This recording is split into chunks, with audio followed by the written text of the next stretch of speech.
Good morning, everybody, and welcome to the Prosperity Through Multifamily Real Estate Investing Podcast. As always, I'm your host, Cody Laughlin, and joining me, as always, is my partner in crime, Mr. Brian Alfaro. Brian, we need a nickname for you, man. Like, I need to figure out like something cool we got to figure out something clever here. But good morning to you, buddy. How you doing? Good morning. Yeah. If I get a nickname, that means you get a nickname, which means John needs a nickname. So we definitely got to figure out a way to make that happen.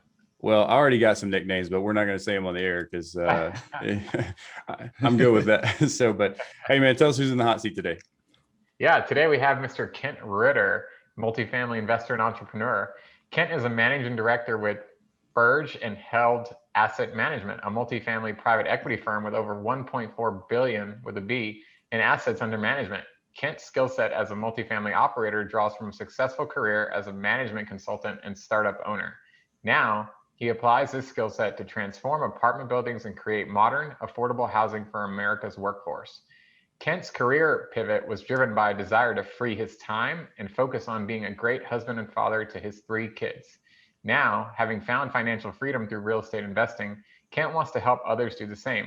He serves as a thought leader and educator through his podcast, Ritter on Real Estate, monthly networking event, Indianapolis Multifamily Investing Meetup, and his website, kentritter.com, which acts as an informational hub for other investors. Mr. Kent, welcome.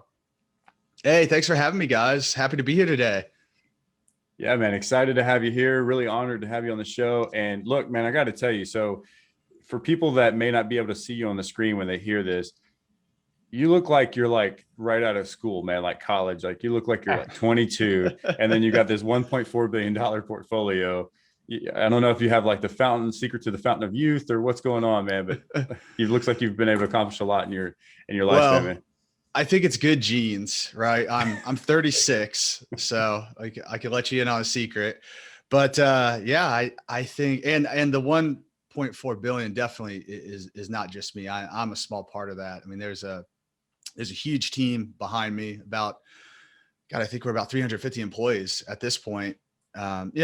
90% of that is property management across our properties, but we got a strong core team and a lot of people involved. So definitely a team effort and yeah, but the growth still has been incredible. I mean, so Birge Held started in 2008. So over the last 12 years, been able to grow to about 15,000 units now at this point. Wow.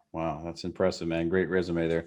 Well, Kent, tell us a little bit more about your background, man. How did you find your way into the commercial real estate space and what kind of drew you in? Yeah, sure. So kind of, you hit it with my bio, right? But it is really about my why is my family. That's why I do what I do. I was a management consultant, as you said, which what that means is you're flying around the country every week. Oftentimes Monday through Thursday, you're gone quite a bit. And I did that for a number of years. And it was a great learning experience, right? Because you're just flying around solving problems for companies. I mean, that's why they hire you. So you get to see a lot of different environments. You get to solve a lot of problems. You realize how to do that very, very well. But the problem was I was gone a lot. So, when we had our first child, it really was we have 3 now, but my first one, the little girl, was really a turning point for me to say, what kind of dad do I want to be? What kind of father do I want to be? What kind of husband do I want to be? And the last thing that I ever wanted was for my kids to grow up and say, well, my dad wasn't around a lot. Like he worked really hard, but he wasn't around a lot.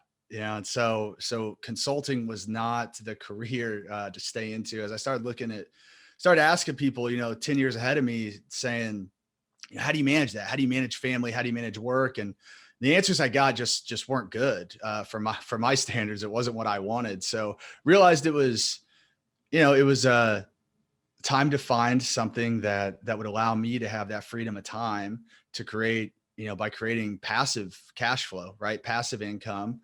And just really that time freedom was what it was all about. So, as part of my career prior to real estate, started a consulting firm myself with several partners. And at the end of 2015, we sold that company. And that was really the turning point for me to say, okay, that was the exit. And now I can, move on. And real estate was where I landed and really developed just a passion for multifamily. Love talking about it. That's why I have my own podcast. That's why I do these podcasts, and just want to educate people because it was something that these type of investments I just didn't know existed. And I fancied myself a pretty savvy investor, being finance major in college with a concentration on investing, and then being a active stock investor for years. But I just had never heard about these type of syndications. And so once I learned about them and said, wow, you can pool people's money together to go buy something bigger and better than I could buy on my own.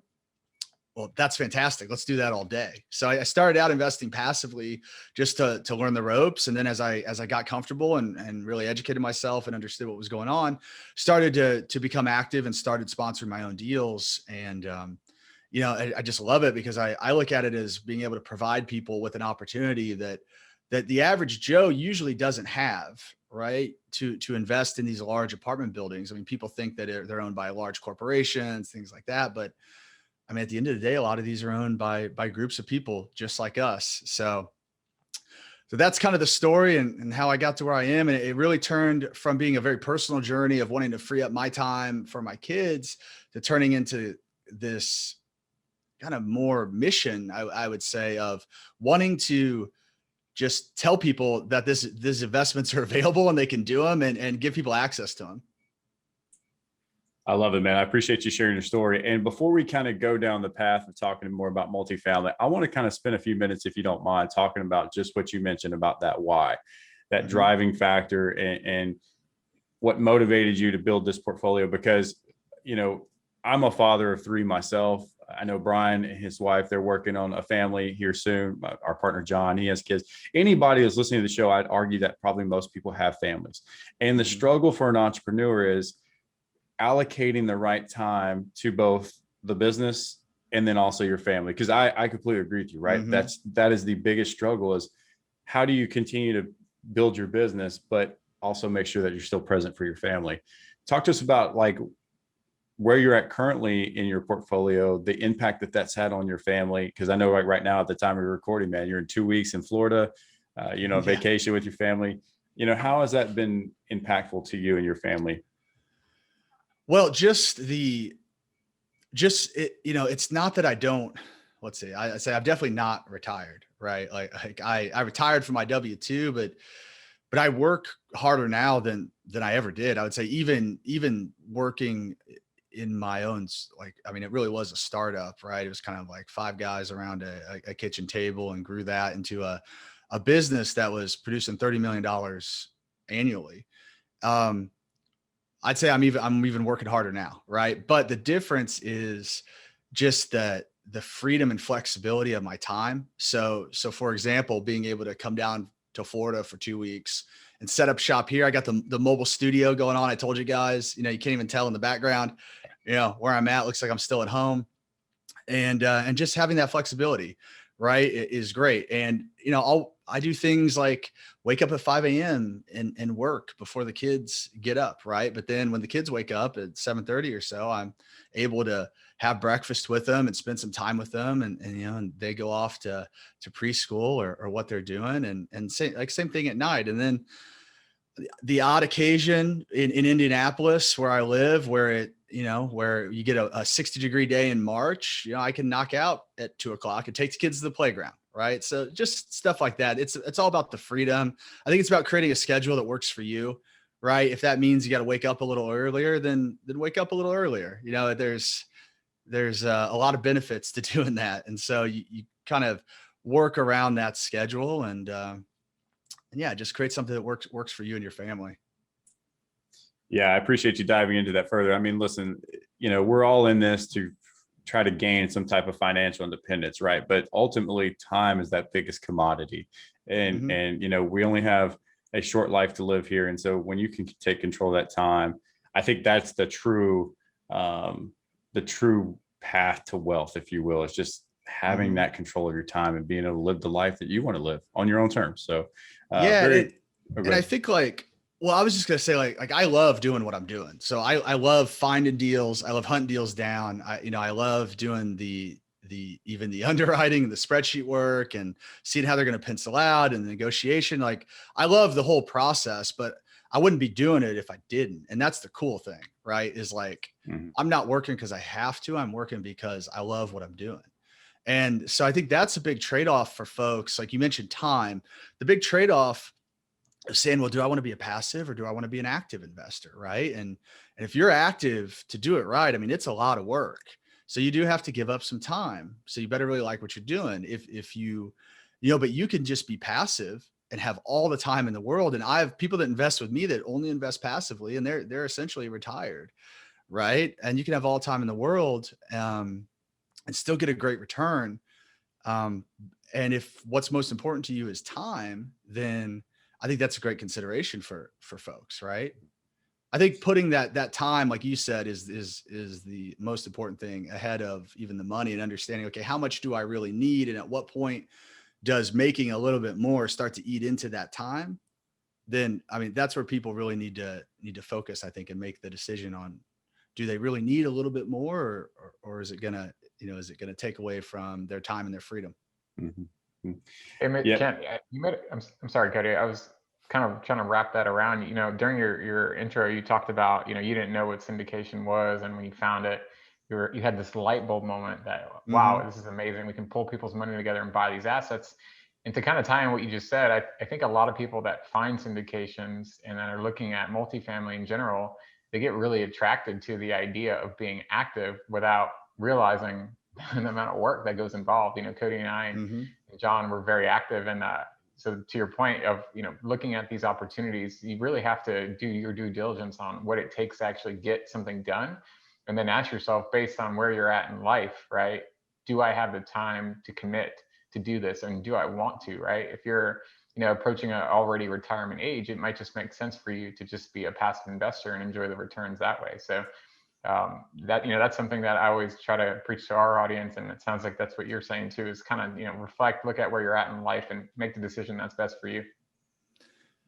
Yeah, exactly. I just I definitely talk to people that feel like they need to, like, yeah, you get excited about it, listen to these podcasts, like you feel like you need to be active, but I think you gotta judge the trade-off for yourself, like we said. And it's good kind of either way. It just depends where you want to focus your time. You just have to really love it if you're going to do it actively, because it's a lot of work. Yeah, you're right.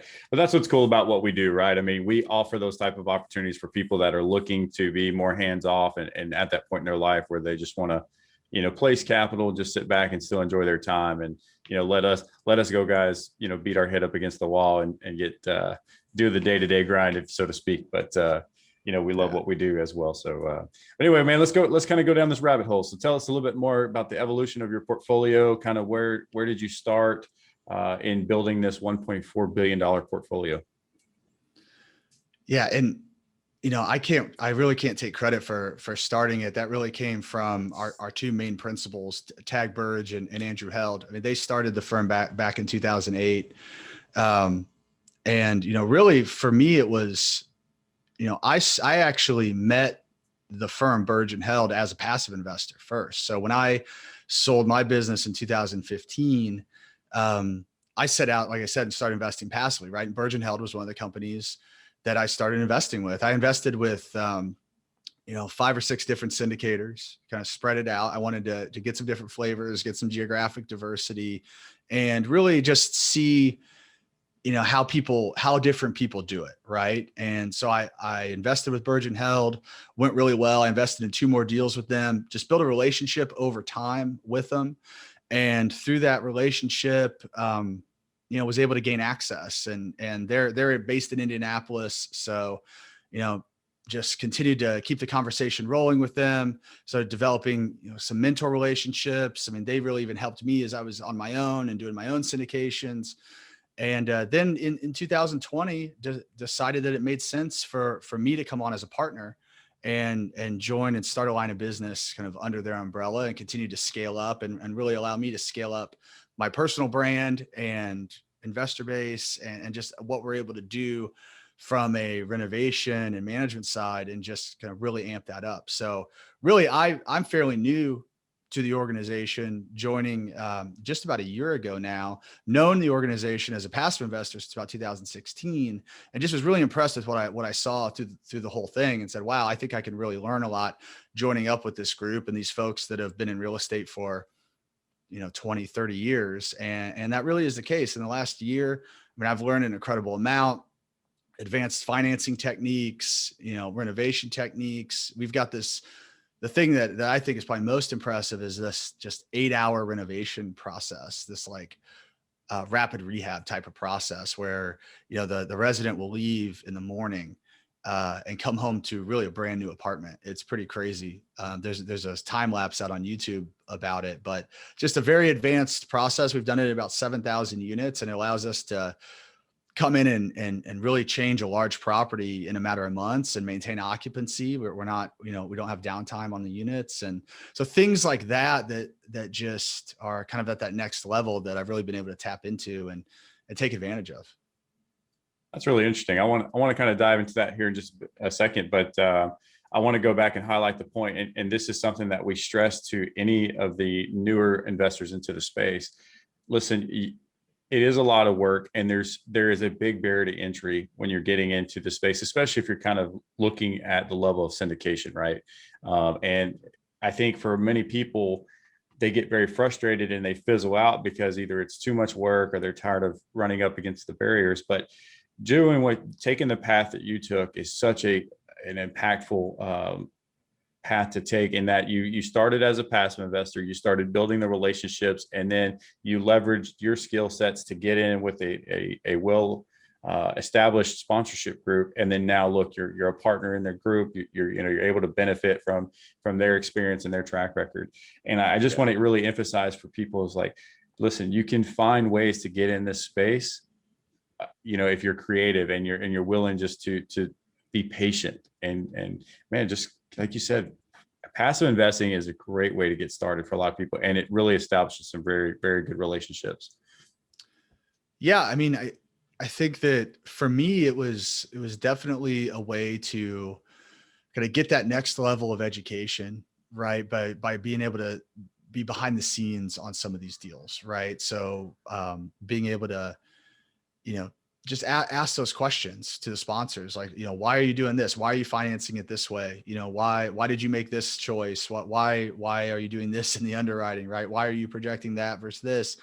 And just, it's just a different perspective, I think, than you can get from, you can read all the books and listen to all the podcasts that you want, but you just can't get kind of that level of detail, I think, behind the curtain until you're in some of those deals. And you have to have sponsors that are kind of open, right? And I think that's important. Some sponsors don't really want to be bothered. Others will be more open and allow you to do that. And so for me, yeah, it was a great path. I went into it always knowing I wanted to be active.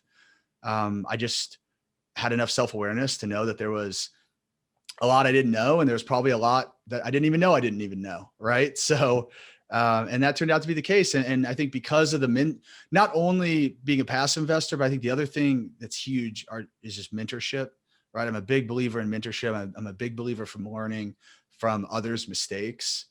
And, like if one of my mentors tells me, not to touch the stove because it's hot, I can avoid getting burned, right? I mean, and I think I've had, I've probably had, several $100,000 that I've kept or haven't lost because of advice my mentors have given me throughout the way. Yeah, absolutely. I mean, one of the most invaluable team members to have on your team is a good mentor. And, like you said, yeah, there's some costs associated with that. But when you think about the mistakes it's going to save you in the long run, I mean, it's good to have that person to definitely be in your corner and rely on.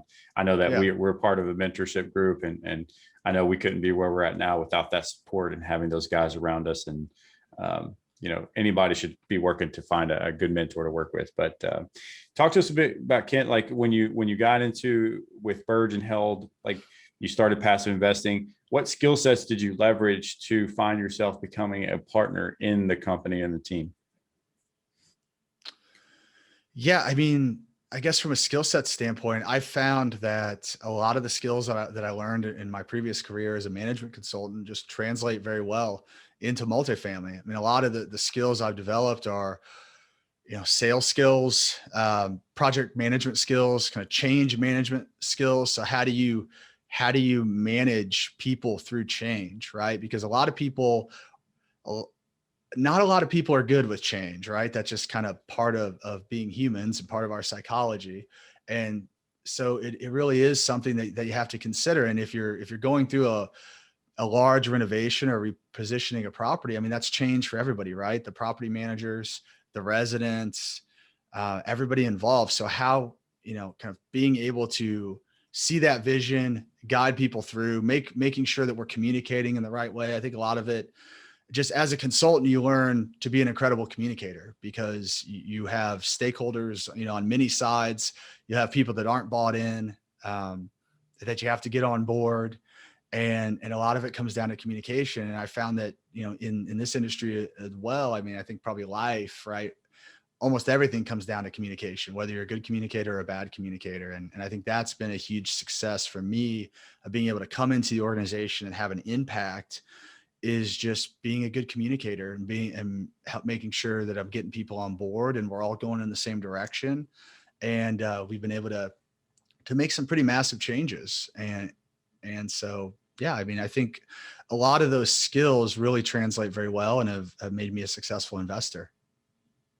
Very cool, man. Very cool. And with those skills, I kind of get the sense, are you kind of more in a role of asset management, investor relations? Like where is your role, I guess, with Birge Held and then in your own investing?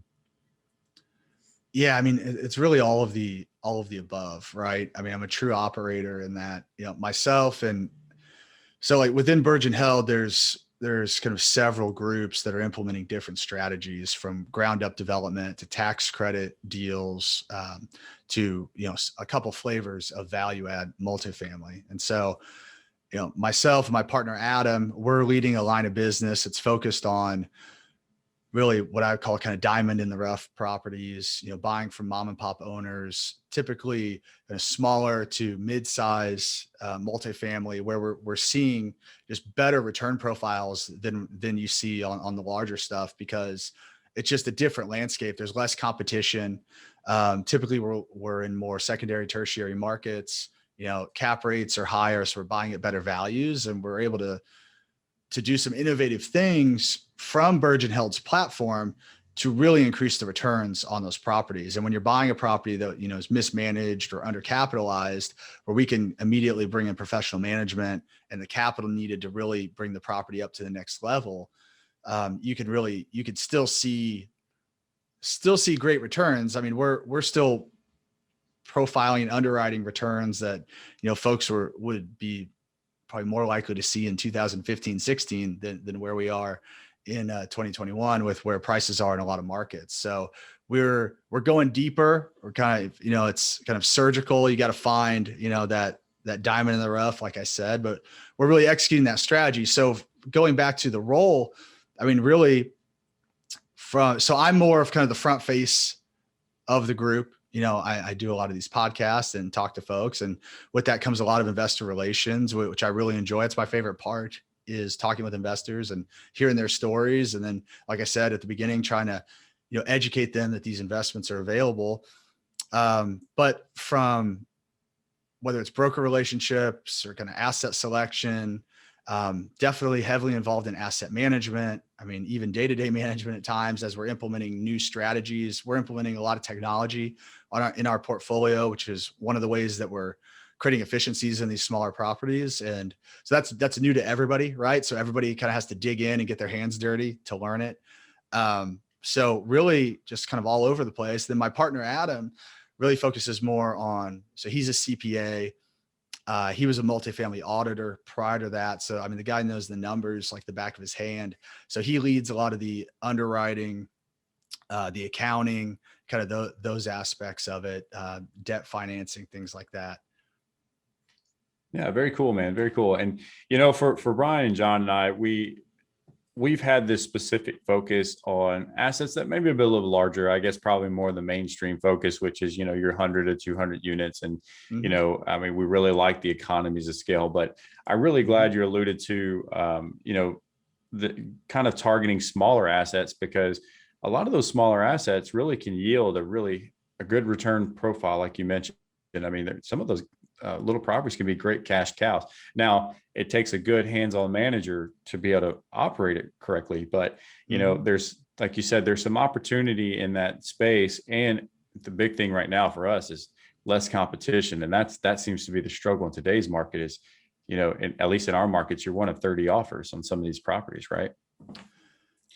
Yeah. I mean, that's the norm, right? That's the norm. And in that environment, you're inevitably, you're going to be paying too much.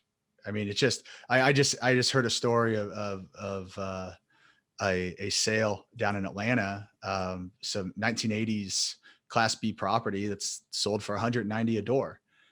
Replacement cost is probably 200, maybe just north of 200. So, when you're looking at that, you're buying a 30-year-old property, almost for what you could build new. You got to start to ask the question, like, is that a good investment?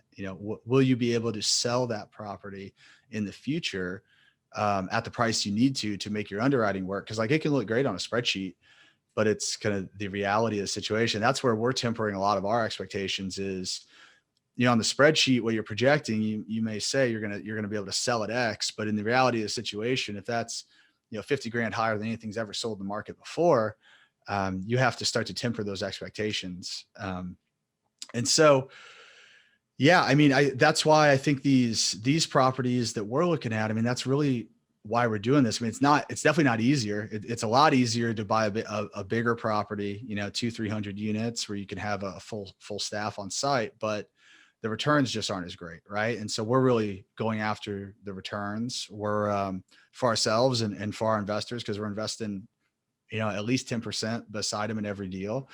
And, the economies of scale are interesting because people always ask me that. They're like, well, you don't have economies of scale.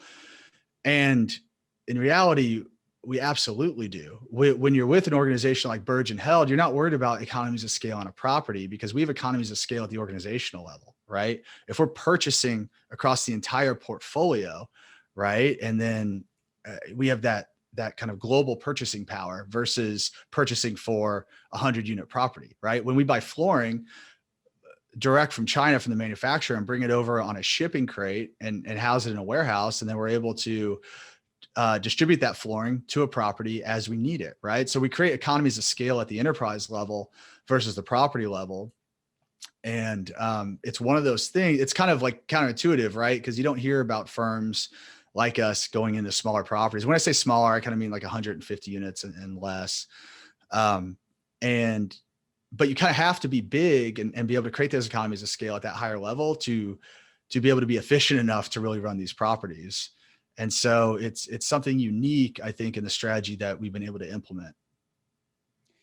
That's such a really good point. And I'm so glad you pointed that out, looking at the economies of scale at the enterprise level, at the corporate level, right? Because I think you got to remember, as an investor, as you're going to build your portfolio, you're building a business, and you have to think about the infrastructure it takes to scale your business in order for you to grow your portfolio, right? Or else you're not going to make it very far, or you're going to have a lot of headaches along the way. So if you're looking to scale a good portfolio, this is such a great point. I'm so glad you highlighted that, because you really got to put the right pieces in place and look at it from the corporate level and building that business.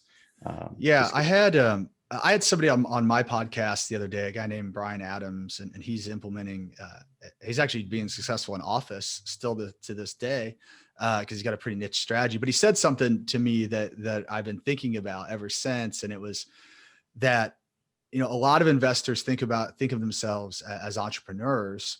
Really, they need to be thinking about themselves as small business owners.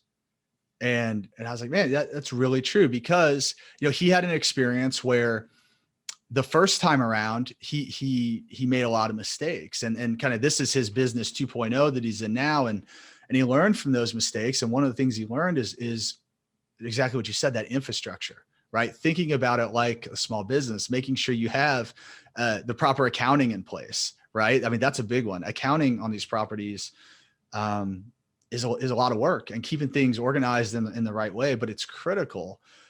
So, while we all want to have an entrepreneurial spirit, you got to make sure that you're also creating that infrastructure and that backbone. Well, and I think it kind of ties into the first part of our conversation we were talking about earlier, where not only establishing what your investing thesis is, but if you're not the type of person who wants to build a small business, then that, having this conversation and understanding that that's exactly what you're doing, may help kind of lead you to maybe pursuing other alternative investments, or like passive investing, so to speak, or something like, I think you have to understand the business and the nature of the business that you're getting into in order to be successful. Because I think you're absolutely right. As you alluded to, most people get in, we're thinking about from the investor mindset, not the entrepreneur mindset, Mm-hmm. Yeah. But, well, cool, man. Well, let's kind of go back to, you mentioned something that was really cool. And I know it's we're seeing this more and more frequently, the implementation of technology into the assets yourself and your business. Talk to us about, some of the technologies that you guys are utilizing. I'm more interested to learn about these quick turns that you referenced earlier. Tell us a little bit more about that. Yeah, absolutely. And like, timely enough, I actually just wrote an article that was published in Forbes about PropTech and how PropTech is changing multifamily for the better. And so, just kind of highlighting some of the things from that article is really just this idea of, I think the importance is, okay, and we could talk about the specific technologies, but it's like more about, what does the technology allow you to do, right? So you get all this technology in place. Well, how does that change your approach?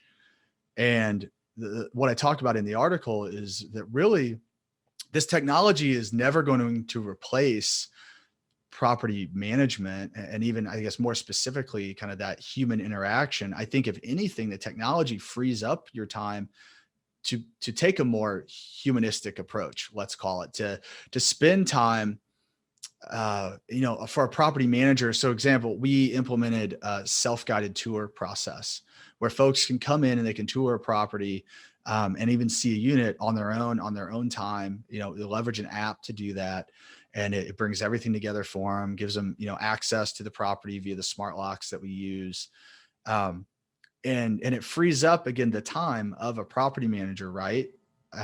To be focusing on things, and I hope thinking about things of like, how do I better the community, right? How do I continue to create a community? How do I better that community? So I think ultimately this technology is going to allow us to be, more focused on our residents and our individuals, and less focused on kind of the day-to-day of managing the property, right? So I think that's the goal in doing all this, and from a property management standpoint. And then the other goal, right, is everything we do is for our residents. So it's, how do we continue to add value for our residents, and how do we stand out by adding more value than the properties around us, right? So one of the big things that we've implemented, which is kind of the front door of all this, are smart locks. So we're installing smart locks on really, we're going across the entire portfolio now, but it really started with my piece and my own portfolio, and using smart locks to really leverage, again, management efficiencies on these smaller properties. So we've got the smart locks installed. We've got, software that allows us to control access remotely, and then layering other technologies on top of that, such as the self-guided tour and virtual leasing, right? So that we can, excuse me, the way our management works is we have like scattered site management. So I'll have one manager manage multiple properties. So instead of that manager having to go and do that tour, because a lot of people, when you think about during COVID, a lot of people don't want that face-to-face interaction, right? A lot of people want to be able to do it on their own time. So frees up the manager. It also frees up, the prospect to be able to go and tour on their own schedule. And in that way, there's a management efficiency. We're able to increase the leasing times. We're not constrained by availability of a leasing agent. And it's just created a way where we can create huge efficiencies through this use of technology. And I think that the hardware is part of it, like the smart lock, but then it's, what's the software that you layer onto that to really take advantage of that functionality. Ryan, I think we were just having this conversation a couple of weeks ago. It's a similar discussion, but obviously we're going to see some behavior changes from COVID and the way that people interact and whatnot. And I think for those that have kind of managed to weather the storm through COVID as a property owner or asset manager, those who seem to have those technological advantages seem to have done much, much better in their day-to-day operations throughout COVID. But what's interesting is I love the way that you phrased it is what the technology allows you to do, or how it makes you more efficient. And a lot of people have that concern of, well, with the implementation of technology, is it going to start replacing a human body or a position or job, so to speak? But I love the way that you rephrase it, where no, it just allows you to be more efficient in areas that are more important. Mm-hmm. Yeah, it's like it's all about the idea of like higher and best use, right? So what's the highest and best use of your time? And is rekeying a lock, which most property managers have to do multiple times a week, right? Is that the highest and best use of their time? Or is it, creating a program or creating, whatever it is, it's a pizza party, it's a movie night, it's whatever, but something that can create a sense of community within their property, right? I mean, so it's all about allowing folks to focus on their highest and best use. And I think that's what's going to make the residents happy, but also going to make your employees happy as well, right? Absolutely, absolutely. Real quick, I had one question related to, the example of the self-guided tours. Love that strategy, by the way. I think that's really great. And I think look, we're a society of convenience. So the faster and easier things can be, the better response you're going to have. You can do it all on your phone, right? That's right. That's right. But how are you guys as the business owner managing that? Is there any risk or downside for people that you're not engaging with or conducting these tours with? How are you kind of ensuring that they're not coming in there and making a mess of your unit or whatnot? Yeah. Well, just practically speaking, cameras, right? We can see what's going on. We also, the way that the app works is before someone can actually schedule, they have to take a picture of their ID. They have to take a selfie, and it matches the ID to the selfie to make sure it is the right person. And then they have to put a credit card on file. And so if there was damage to occur, we're able to directly bill them for the damage. So there's that aspect of it. There's the cameras on property. So all of our properties, we're installing cameras on site so we can be able to have eyes without actually having to go and physically be there. And that's really a lot of it, and then, and I think the way that the app, so that's kind of the liability management standpoint. And then you talked about, I think you mentioned a little bit about the experience, right? How do you make sure that resident is still getting a great experience? Well, what's cool with the technology we're using, it's a technology called Tour 24. And you think of it like your best leasing agent giving their best tour on their best day, like every time. So that's really how it's set up. It's set up through the app to create a curated, kind of walkthrough, right? So because they have these geolocation beacons that we set up throughout the property, and based on those, as someone's walking through with their phone, the app knows where they're at, and based on where they are, it is bringing up relevant information to them that actually is professionally voice recorded.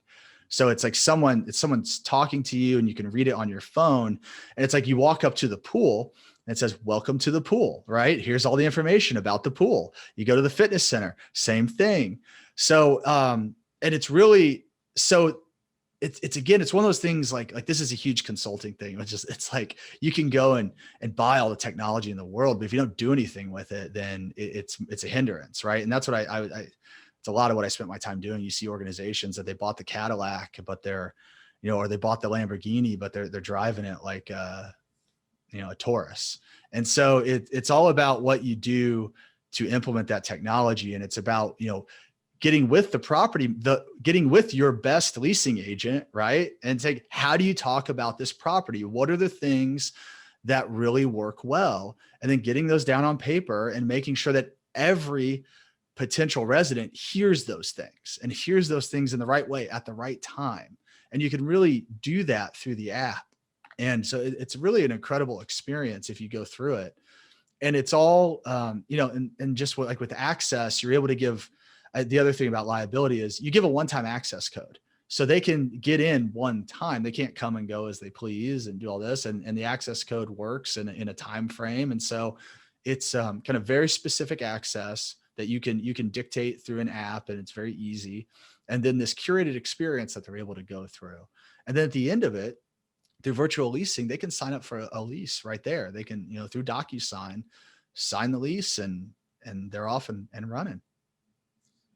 Really, really cool, man. I love the implementation of technology. And I was on a really great webinar a couple of weeks ago having the same exact topic being discussed with PropTech. And the comment in the webinar was made that, real estate is a very slow evolving industry, right? We're kind of lagging behind when it comes to technological advances in our businesses.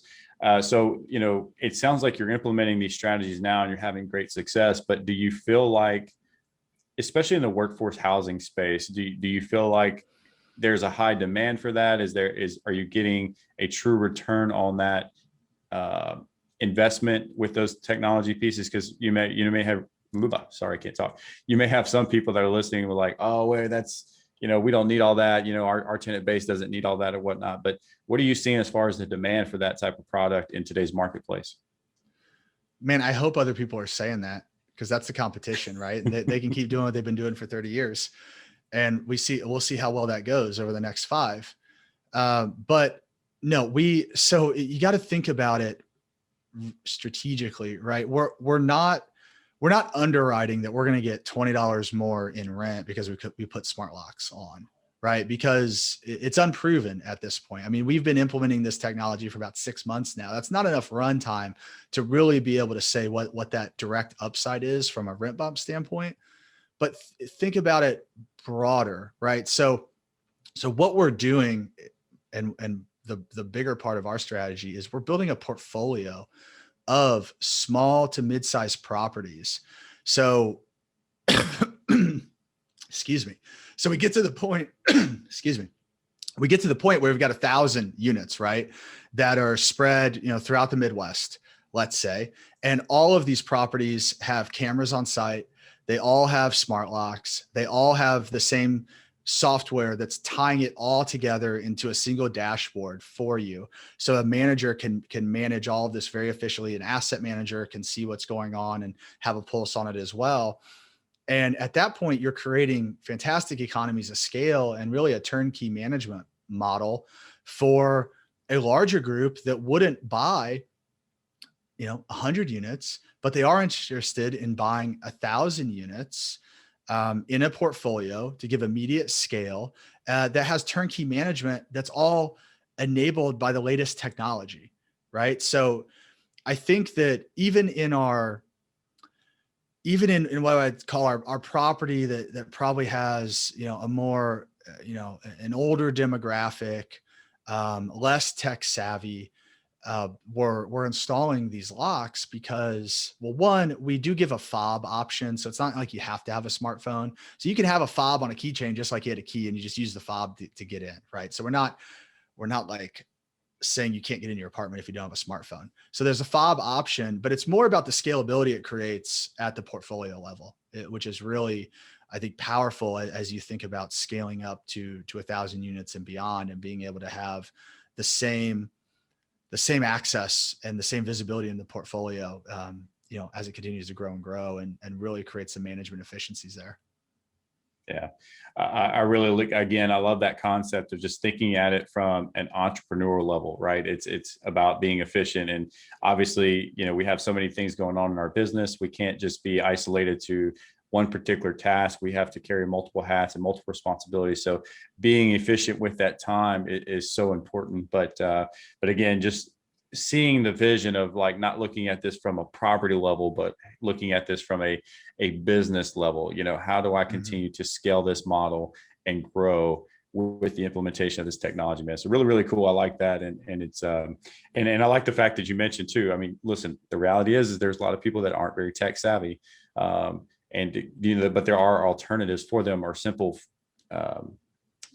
examples of like the key fob. There's simple fixes that you can provide them that still allow you to implement your tech, and which still is get, still more efficient than a key, right? yeah, If somebody loses a fob for whatever reason, you go into the app, you program the fob, the new one's ready to go. You're not having to go out, bring your, like I was talking to a property manager the other day, not one of ours, but a friend of mine here in Indy. And he said he carries a rekey machine around in his truck with him because he's constantly doing it. Right. So if you just have, a set of fobs on site and somebody loses one, you just go in the app, you activate it, it's ready to go. You're not having to take the time. You're not carrying the rekey machine around, having to do that and all this. Like, it's still a better process. And honestly, even among that group that's not so tech native, you call them, right? They didn't grow up with technology. We still are having great results and just great feedback from the fob access and just the kind of the ease of use of all that.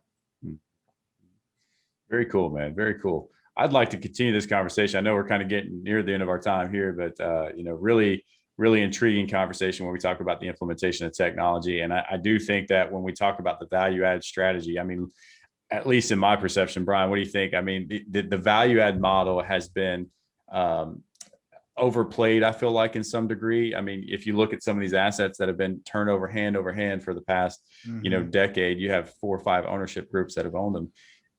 You can only renovate a unit so many times, right? So and in our day of technology, our day and age right now, we're reliant on technology. I think that's where you're going to be, like you said, the big value adds are going to be, maybe not from a return on investment, but as you mentioned, the efficiency standpoint. Well, I think it will. Yeah, I think it will. I was going to say, go ahead. I was going to say, I think all you, Brian. Thank God for editing. It's all about operations, right? We're not adding technology to these units to get, like you said, $30 rent bumps. It's not like, oh, you want a smart lock, it's going to be $20. While that is a potential, value add play, it's more for the operational efficiencies and also just providing that best price, best product experience for your residents, right? Being able to show them, look, like we're implementing this technology not so we can raise your rents, but we want to give you a higher quality standard of life, and that's going to improve our operations so that overall you get a much superior customer service experience than you would from another asset around the corner that isn't focusing on the quality of your living and the quality of the operations at the property. Yeah, that's exactly right. And I think in doing that, you ultimately will see a positive return on investment, right? Globally, I think you will. And we're not, so like I said, we're not underwriting rent bumps based on tech, but National Multifamily Housing Council did a survey on smart tech, and the thing that came out of it, they surveyed residents, and what came out of it was folks would pay somewhere between, I don't remember the exact numbers, but it was somewhere around $20 to $30 more in rent to have smart locks. And so there is very much the possibility that it's going to be seen as as kind of as an amenity. And I think eventually it's seen kind of as a standard. But I think it is an amenity until it gets to that point where you can differentiate yourself. And I think that's what's really important for people right now. Like you mentioned, the value add has kind of been played out. And I think it depends where you're adding value, right? I think people spend probably too much on interior improvements. They don't spend enough on the exterior, and they don't spend enough on things like technology and other like revenue generating amenities, I would call them. So other things. So a lot of our strategy is about spending less in the unit. I mean, making them nice, but not putting in granite countertops where you don't need granite countertops, not ripping out cabinets when cabinets are in good condition and can be refaced or painted, right? Being smart about that. Because the more that you put into the unit, the more it increases your risk, right? Because you're raising your basis, you have to sell at a higher price to get your return. That all just layers on risk. So another thing that we're doing, which I'm really excited about, is like putting fiber optic internet at all of our properties and becoming the internet service provider for our residents, and we're doing that about anywhere from $10 to $20 cheaper than what they're getting from Spectrum or Comcast or anybody else. We're giving them a better product, and they don't have to deal with the cable company, which we know everybody hates, right? So it's another way where we're not creating additional financial burden. We're actually lessening the financial burden of the resident, but we're shifting that revenue from somebody else to us. and so that becomes another income item, and it's a benefit for the resident. You're getting a better product at a cheaper price. We're benefiting from it. So, I mean, it's really a win-win situation. I think creating those right now are extremely important. And creating things that you can do kind of outside of the unit to add value to folks. Absolutely. And from a entrepreneurship perspective, or from a business perspective, excuse me, when you're implementing these things like your fiber optic internet, if you're doing that across your portfolio, I'd imagine that those costs, you can negotiate those costs down versus just doing a single unit implementation. Yes. So I love negotiating. It goes back to, as a consultant, a lot of what we did was we negotiated contracts. We got better pricing for folks. And I like, Chris Voss is great, right? He wrote the book, Never Split the Difference. I think it's a great negotiation guide. But I'm kind of a student of negotiation. I love the process of it. And so, the short answer is, I heavily negotiate all of our contracts, make sure that we're getting the terms that we should based on our scale, and make sure that we're looking at things again at an enterprise level. Right. And I think that's what's really important. That's where a lot of value is created. And so yes, we are using our scale and size to get the best pricing that we can. Right. Awesome. Brian, we're going to have Kent come back, and we're going to have to continue this discussion with, PropTech and development of efficiencies and processes at the business level. I really love this conversation. So Kent, what's on the horizon for you, man? Where are you going in your business over the next couple of years? What can we expect from you? Yeah, the strategy is sound. We're proving it out. It's just continuing to scale up, continuing to increase the size of the portfolio. Really, it's a lot of it is rinse and repeat at this point, right? Which is where you want to be, where you've proven it out. You've got several proofs of concept, and now you're going and you're just implementing, right? So we're continuing to scale out. We're continuing to acquire properties. We just closed on 50 units last week. And we're continuing to just add to that portfolio with that idea of building that scale to 1,000 units over the next year or two. And really just focusing on building the network, bringing on new investors, introducing people to this idea of syndication, right? And then just implementing the plan. I love it. Well, it sounds like you got all the right moving pieces in place. You got the right team, you got the right mindset. So, definitely look forward to continue to seeing your success throughout this year. I know we're getting near the end of our time here, but before we wrap up, we got 4 more questions for you, and then we'll let you go. So, sure. One thing that we'd love to ask everybody is, what are you doing for your continued education to further your investing? Yeah, I mean, that's a great point, right? So I've, I feel like I've gotten to the level where if I go to a multifamily conference, I don't hear much new in the room, right? So I've kind of got that baseline, right, from when people are talking. I've read all the books, and I still just devour podcasts. So podcasts is a big thing, but really my education has moved away from kind of the blocking and tackling of multifamily and just understanding how all that works, more to my focus now is more kind of at a macro level, economically speaking, what's happening, right? Understanding what's happening in different markets. I think you can't study markets enough, different cities, different places. And then understanding how what's happening at the macro level with interest rates and other things are going to impact us, and looking and forecasting into the future, what that's going to mean. Right. So continuing to expand my education always, but just focusing in different areas now, and making sure that, as we bring, I think it's so important to understand what's happening in the environment around you. Right. And the implications that has on our business, and making sure that, you're just always testing. Is like, I love multifamily. I think there's a huge runway for multifamily, but always testing that and kind of rethinking, like, is this the right place to be? Is this going to provide the most value? Is this the right asset class? Right. Even just always testing those boundaries and making sure that the answer is still yes, yes, yes.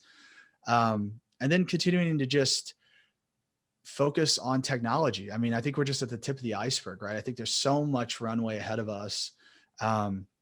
kind of smart starts with things like smart locks, but that really is just the beginning. And then it's all that you can layer on in the creative ways that you can put that together to add value for residents. Yeah, absolutely. What have been some of the lasting lessons you've learned along your journey? Oh man, communication is key, right? Um, improve through iteration. Don't strive to be perfect at first. I mean, that for me, I'd say, especially with my podcast, that was a huge lesson. You know, always wanting to start off with having things great. And I think that goes back to that, just my mindset that's been framed as a consultant. It's like when people are paying you millions of dollars for your services, everything has to be perfect, right? And you can't have any flaws. And just being I think kind of vulnerable enough to put myself out there, flaws and all. I've had so many firsts in the last year, and whenever you have a first, it's never going to be perfect, right? And just being able to continue to put yourself out there and just improve through iteration, I think is so important, because you just have to get started. And if you want it to be perfect, if I wanted my podcast to be perfect, I'd still be thinking about it right now instead of being 35 episodes in, right? And beyond where I ever thought it would go from a quality standpoint, from the guests I'm having on, and what I've learned interviewing those 35 folks. Yeah, I completely agree with that, and I love that headline: "Improve through iteration." We're gonna steal that one and tag that one, Brian. But cool, man. What advice would you give to the listeners to help them grow their business?